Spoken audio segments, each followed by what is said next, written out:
Salut, j'espère que tu vas bien. Aujourd'hui on se retrouve pour une nouvelle vidéo. Je sais ce que j'ai à vous dire, mais en fait c'est l'environnement. J'ai pas envie de faire une vidéo assise, j'ai pas envie de faire une vidéo sérieuse. Le sujet il est déjà sérieux, donc je vais vous parler. Il est 9h15. Je suis réveillée depuis 6h, donc ma voix ne veut pas dire que je sors à peine du lit. C'est juste que méditation, émerger, enfin on va faire dans l'ordre. Émerger, méditation, j'avais un ongle cassé, je l'ai réparé. Donc j'ai pas parlé, donc ma voix... Donc voilà, bon alors ce matin je vais me faire un petit déj. Je pense que je vais me faire un smoothie banane myrtille avec du lait de vache. Avec du lait de vache. Sachant que je ne mange que ça depuis hier soir. Si vous connaissez les conséquences de manger trop de raisin, vous savez que je suis foutue.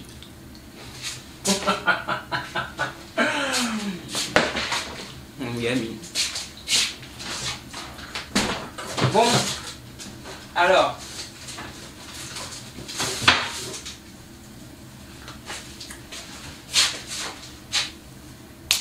ça vous savez ce que je fais parce que... Elle est dans quel état? Ah non, c'est moi. Celle-là.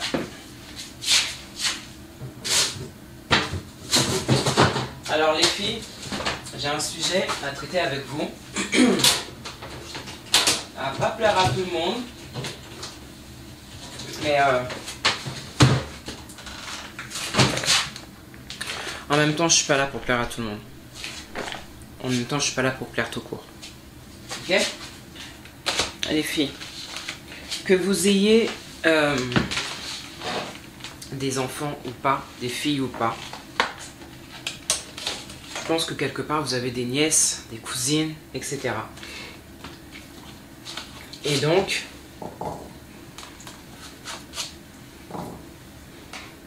il serait bien que vous puissiez prendre le temps de parler avec vos filles, vos nièces, vos cousines ou peu importe, vos amis ou les enfants de vos amis. Pourquoi je vous dis ça? Parce qu'en fait, pour celles et ceux qui me connaissent, j'ai 5 enfants et j'ai une grande fille de 17 ans. Bientôt 18 d'ailleurs. Ça ne me rajeunit pas.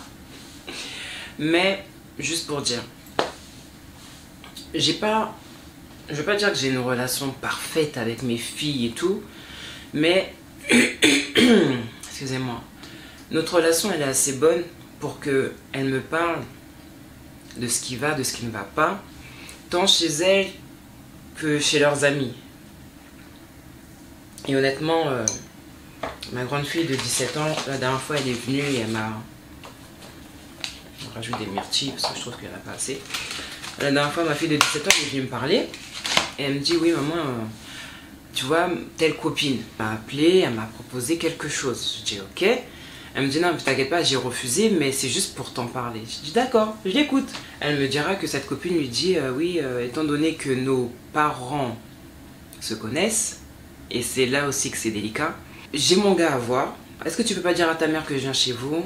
Donc mes parents sont au courant que je viens chez vous, ensuite j'annule, mais mes parents savent pas que j'annule parce qu'ils pensent que je viens chez vous, mais je veux voir mon gars. Elle m'a dit qu'elle était choquée de cette proposition là. C'est pas dans l'état d'esprit, c'est pas dans l'identité que je donne à mes enfants ou que mes enfants ont, ne serait-ce que d'elles-mêmes. Il y a eu une autre fois, cette même jeune fille lui propose d'aller en week-end de quelque part ou en soirée, et il y aurait des gars, dont le sien. Et je vous parle d'une jeune fille qui n'est pas majeure. Bon après ça peut se discuter hein. Honnêtement moi personnellement, de par 1 mon état d'esprit, de 2 ma confession, pour moi ça passe pas. Ça passe pas. Je sais qu'une fois je discutais avec... je fais une parenthèse. Une fois je discutais avec une amie. Non, c'est même pas moi qui discutais, qu'est-ce que je vous raconte. Enfin bref. Je sais qu'une fois il y a une discussion qui s'est tenue à proximité de moi. Et des mamans étaient en train de dire oui... il y en a une qui disait il y en a une qui disait qu'elle voulait pas que sa fille puisse commencer les amourettes, etc. Parce qu'elle était jeune, elle avait 16 ans par là, sa fille. Et il y en a une autre qui lui dit, ouais mais attends, on a été jeunes, on sait ce que c'est, toi aussi t'es passé par là, donc limite tu devrais pas mettre des barrières à ta fille. Quand je pose la réflexion, je me dis, mais attends. Donc sous prétexte que nous on est passé par là, on doit aussi laisser passer nos enfants par là. Donc si on a été dans la débauche totale, on devrait laisser nos enfants être dans la débauche totale. Parce qu'on est passé par là. Parce que c'est l'âge, parce que c'est ceci, parce que...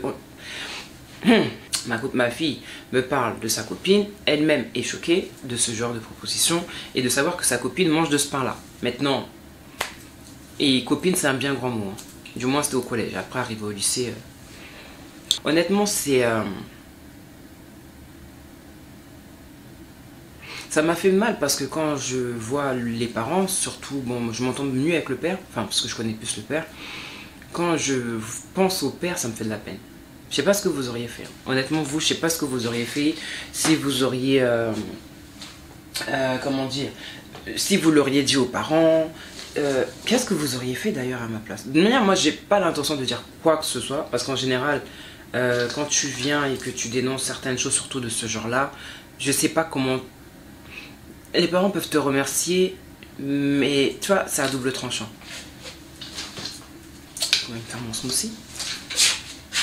Donc, je vais me laver les mains.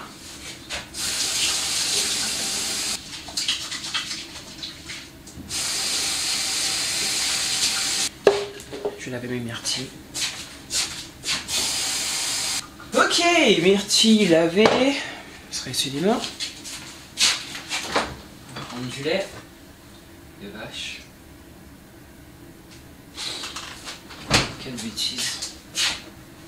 Quelle bêtise de ne pas avoir acheté ce qu'il fallait. Ah tiens, j'ai des pommes. Je vais mettre des pommes aussi dedans.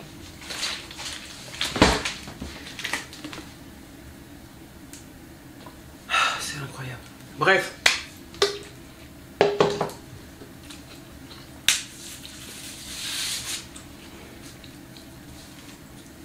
Je vous assure que ça me fait de la peine pour ça. Il y a des mamans qui ont des enfants, des filles, en l'occurrence. Je parle de ce que je connais, hein, de ce qui est arrivé à mes oreilles, qui ne savent même pas ce que leur fille fait. Et ça me fait de la peine. Ça me fait de la peine, pourquoi? Parce que... moi, je supporte pas les fils, là, dans les bananes. Donc, moi, ça me fait de la peine. Pourquoi ça me fait de la peine? Parce qu'en fait, là, j'ai encore appris une histoire. Une amie de mes enfants, enfin une connaissance, franchement une connaissance de mes enfants. On vient d'apprendre que cette jeune fille s'est mise avec un gars. Ce gars est en couple. À quoi vous pensez, sérieux? À quoi vous pensez? Ce gars est en couple. Elle le sait. J'allais dire il le sait qu'il est en couple. Elle sait qu'il est en couple. Elle se donne à lui, mais elle lui donne son premier rapport. J'ai pas envie d'entrer dans trop de détails parce qu'en fait, je sais pas qui regarde mes vidéos, je ne sais pas qui me connaît. Donc, certains pourraient faire le rapprochement. Oh my God. Je ne dis pas God, hein, je dis God. C'est en fait pour éviter de dire my God, tu vois, utiliser le nom de Dieu pour rien. Donc my God, ça ne veut rien dire. Ou sinon ça peut être my God, the goat. Mais bon, c'est pas ça. Bref, on y va. Flemme de mettre la pomme. Franchement, flemme là. Me suivez pas là-bas, hein. C'est pas bien ça. C'est juste aujourd'hui.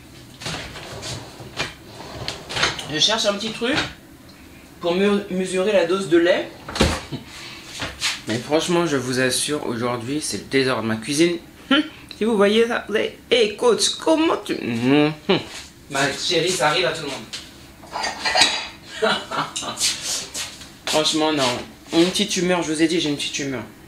Et cette petite humeur-là, c'est depuis hier, je crois. Un verre de lait. Donc voilà, bon bref.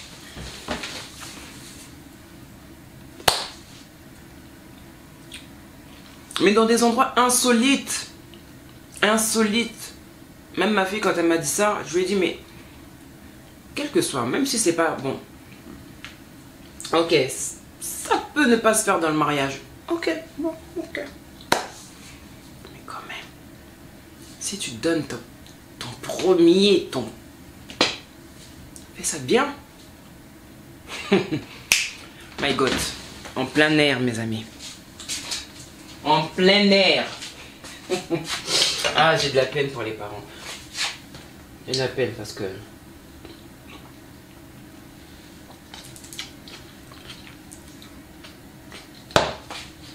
J'ai de la peine parce que pendant ce temps, eh ben, la mère, elle sait pas.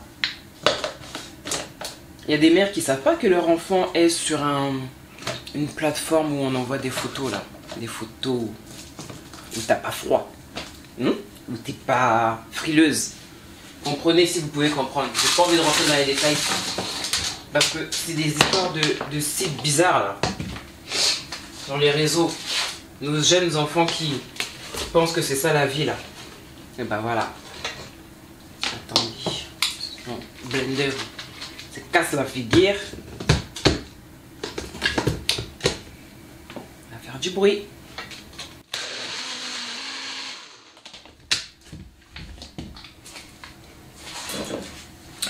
Donc, bref, juste pour vous dire, honnêtement, parlez avec vos filles. Ayez une relation de mère-fille plutôt bonne, plutôt sereine, plutôt dans l'ouverture d'esprit, dans la communication, dans l'échange. Parce que voilà, ce qui se fait derrière vous, le jour où vous allez le savoir, le jour où vous allez l'apprendre, si vous venez à l'apprendre, honnêtement, ça fait pas plaisir de savoir qu'on a une enfant de 15-16 ans qui met des photos sur je sais pas quel site. La première fois de sa fille, ben voilà, elle a déjà consommé et que ça s'est passé dans telles conditions. La fille, elle est... Le pire, c'est que la fille n'est pas informée de certaines choses, tu vois. Par exemple... Bon, attends, par contre là, j'ai envie de dire, même si on sait pas tout, on peut quand même se protéger. Ok, et ben moi j'apprends que la fille aurait dit ne pas avoir vu les casques rouges. Regardez comment c'est onctueux. Ah, un petit morceau. Sérieux. La fille, elle doit avoir même pas 17 ans. 16 ans, je crois. Elle n'a pas eu sa période du mois. Il m'en reste un peu. Ah, un autre morceau. Bon, allez, j'arrête les bêtises.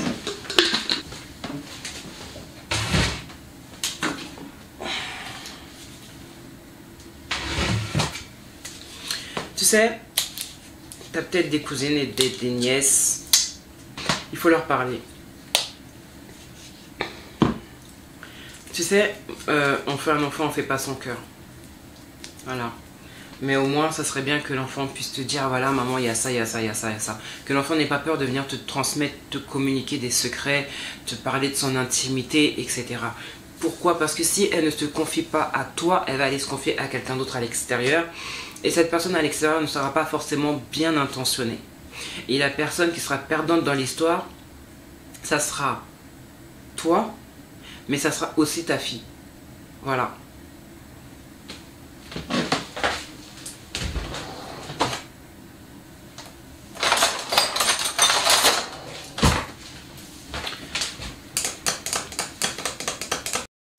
Et par contre, il y a une chose avec laquelle je ne suis pas du tout, mais alors là, pas du tout d'accord, c'est de dire oui, parce que toi, t'es passé par là, alors laisse ton enfant. Je suis désolée. Je suis peut-être passé par là, mais ça ne veut pas dire que je veux que mon enfant passe par là. Et mon travail, mon rôle de mère serait de lui dire, écoute, moi aussi j'étais jeune, j'ai été insouciante, j'ai été ceci, je voulais découvrir, je voulais être gourmande, je voulais ceci, je voulais pas écouter, je voulais faire celle qui connaît avant de véritablement connaître.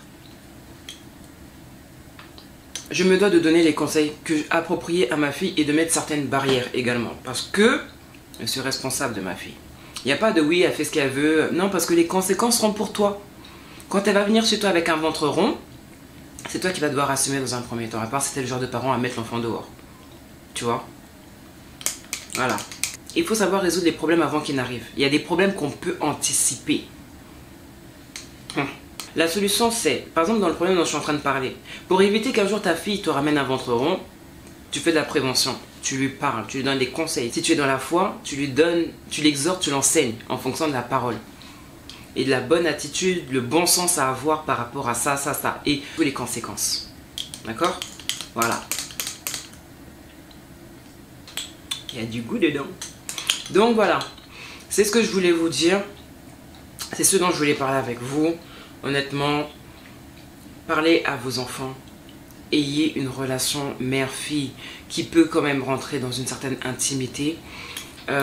Tout n'est pas toujours rose dans les relations mère-fille, mais au moins qu'il y ait un échange pour que le parent puisse faire de la prévention, pour que le parent puisse donner des informations, que l'enfant n'aille pas dire « Ah non, je ne sais pas, je ne savais pas, je n'ai jamais parlé avec ma mère ». Voilà. Si l'enfant veut avoir une sexualité libre, à lui du moins, libre à elle d'en avoir une, mais en fait, il faut qu'elle se préserve. Parce que là, la petite dont j'ai entendu parler, elle aurait dit « Je n'ai pas vu ma période rouge, j'ai pas vu ma période du mois ». Tu te rends compte? Et tu vas dire ça comment à ta mère? Et vu comment les choses se passent, elle va aller au planning familial et puis bon, bah, ça va être réglé. Le premier rapport avec la vie, pas le rapport, mais le premier rapport, la première approche en fait avec la vie de cette manière, c'est dommage. C'est dommage. Donc à nos parents de prendre conscience qu'il y a des problèmes qui peuvent être résolus en avance, en amont. Faut pas attendre le problème pour trouver la solution. Parce que si tu trouves la solution... Ah, il y a un moustique.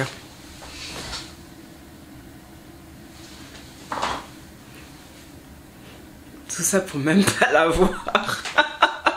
Bon bref, tout ça pour vous dire que nous les parents, il y a des choses qu'on peut régler en avance. Il y a des problèmes qui peuvent trouver leur solution avant même d'arriver. Et qui peuvent même plus être un problème en fait, parce que tu auras anticipé. C'est tout. Parce que ta fille, ta nièce, ta cousine, tout ce que tu veux, elle fait des choses qui ont des conséquences mais auxquelles elle ne pense pas. Pour 5 minutes de plaisir. Là où il y en a qui sont en train de bûcher, d'avoir des objectifs, de chercher leur vie, de se construire, de se bâtir. Il ne faut pas laisser certaines choses au hasard. En tant que parent, tant que l'enfant est chez toi, il est sous ta responsabilité, tu te dois de mettre des choses en place, de créer une identité familiale, de mettre des barrières, des règles et des limites. On n'est pas non plus dans une prison, on est dans un camp militaire, mais pour donner un certain cadre. Parce que quand il n'y a pas de cadre, ça va dans tous les sens. Ça va dans tous les sens. Ça me rappelle le passage de Josué qui dit « Moi et ma maison, nous servirons l'Éternel ». Dans sa maison, il n'y avait pas de trône. Dans sa maison, il n'y avait pas de maître. Il n'y a pas de « oui, bon, ben moi je fais, vous faites, faites ce que vous voulez ». Non. C'est ta responsabilité. C'est ta responsabilité. Dans la parole de Dieu, il est même dit, en gros, ce que tu sais de Dieu, ce que tu connais de la parole, ce que tu connais des lois, des préceptes et des commandements de Dieu, tu dois en parler à tes enfants. Tu dois en parler à tes enfants. Ne te conforme pas au siècle dans lequel nous sommes. Ne te dis pas que oui, parce que tout le monde le fait, alors moi aussi je laisse faire, parce que j'ai pas envie d'être un parent religieux, parce que j'ai pas envie d'être ceci. Attention, parce que à ne pas vouloir genre mettre trop de barrières ou trop visser, et je ne dis pas qu'il faut trop visser, mais avoir un juste milieu, mais être, voilà, tenir sa maison quand même dans une sorte d'obéissance, de règles et de droiture. Il y a un passage qui dit, genre, si tu élèves bien ton enfant, tu seras fier devant tes amis et tu auras en gros la tête haute même devant tes ennemis. Tu vois? Maintenant, mettant cette phrase dans l'autre sens, c'est si tu élèves mal ton enfant, tu auras honte devant tes amis et devant tes ennemis. Tu vois? L'importance est dans l'éducation que tu donnes à tes enfants.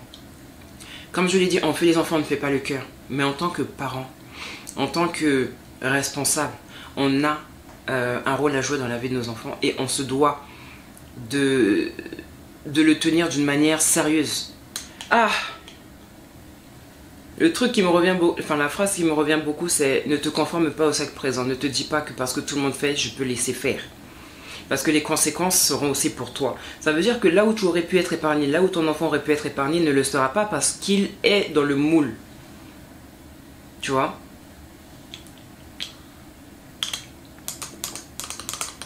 On est dans le monde, mais on ne doit pas faire ce que tout le monde fait. On n'est pas tout le monde en même temps. Chaque famille a son identité, chaque personne a son identité. Voilà, c'est tout. Merveille Faveur, je tiens à te remercier publiquement pour le geste, l'attention, l'intention que tu as eue envers moi. Effectivement, dit dans l'avant-dernière vidéo, donc la vidéo qui vient avant celle-là, ouais, que mon micro il était cassé, c'est pourquoi j'avais fait une vidéo sans voix off. Vous l'avez déjà vu dans mes précédentes vidéos où j'ai les boules comme ça là. J'ai un gros micro Blue Yeti, voilà, c'est celui-là. Et je crois qu'il est tombé et qu'il ne fonctionne plus. La dernière fois j'ai essayé d'enregistrer, il y avait un son pas clair. Bon, là je peux plus faire de vidéo, surtout de voix off. En tout cas je voulais vraiment te remercier Merveille Faveur pour l'attention, l'intention, le cœur que tu as eu de voilà, vouloir m'aider à en racheter un autre. Tu m'as envoyé un mail en privé, moi je te remercie publiquement. Voilà, et c'est pas pour vous inciter à faire pareil, c'est juste pour faire un clin d'œil à Merveille Faveur, pour lui dire merci infiniment. Voilà, c'est tout pour moi, je vous laisse avec ça. Sur ce, bon courage. Mouah.